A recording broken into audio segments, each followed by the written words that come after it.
Salut, c'est Trado. Alors pour faire plaisir à un généreux donateur, merci Alain, voilà une petite vidéo sur Schneider Electric. La valeur est en fait le reflet du CAC. On voit que les difficultés auxquelles sont confiés le CAC sont également visibles sur Schneider Electric, et ceci malgré les fondamentaux dont on dit qu'ils sont très bons. Mais rien n'est perdu. D'ailleurs, j'aurais tendance à dire que la situation est quand même moins alarmante sur Schneider Electric que sur le CAC. Mais quand même. Nous avons toujours une oblique orange haussière qui pourrait soutenir les cours aux alentours de 70 euros, ce qui laisse de la marge. Mais nous avons également en renfort le support à 70 euros et le super trend qui figure en bleu turquoise. Il demeure que graphiquement tout n'est pas rose puisque nous sommes également capés par une sorte d'oblique descendante marron, et puis surtout j'ai envie de dire nous avons l'influence très négative d'une fourchette d'Andrews bleue qui, si la médiane en était ralliée, recueillerait la valeur à moyen terme autour des 45 euros.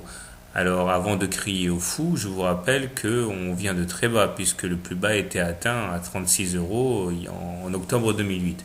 Et bien sûr, ceci n'est pas envisageable a priori sans un décrochage total des indices. Et la valeur ne ferait que subir les caprices du CAC.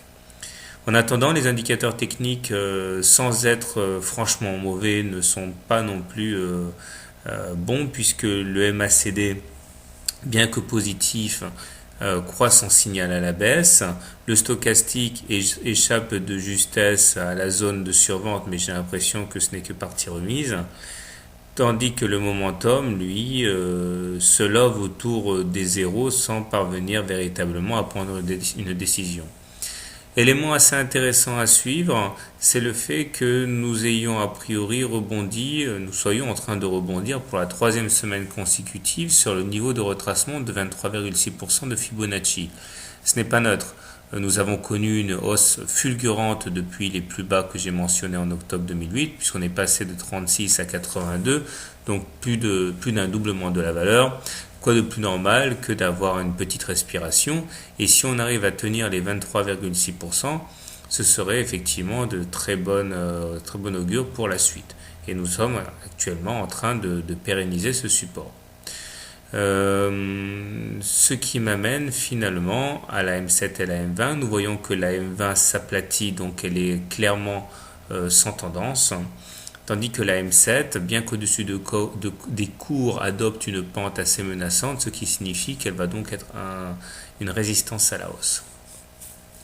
Alors comment trader la valeur? Personnellement, si je devais shorter la valeur, je pense que je shorterais sur les niveaux actuels, au plus proche de la M20. Je mettrais un stop loss au-dessus de la M20 s'il y a clôture au-dessus. Mon objectif serait dans un premier temps d'aller chercher le super trend, le bas ou l'oblique orange, et pourquoi pas encore plus bas si je vois que ça casse. Par contre, si je devais acheter la valeur, il est envisageable de l'acheter maintenant, donc sur les niveaux actuels. Je mettrai un stop loss en cas de clôture sous les 23,6% de retracement de Fibonacci.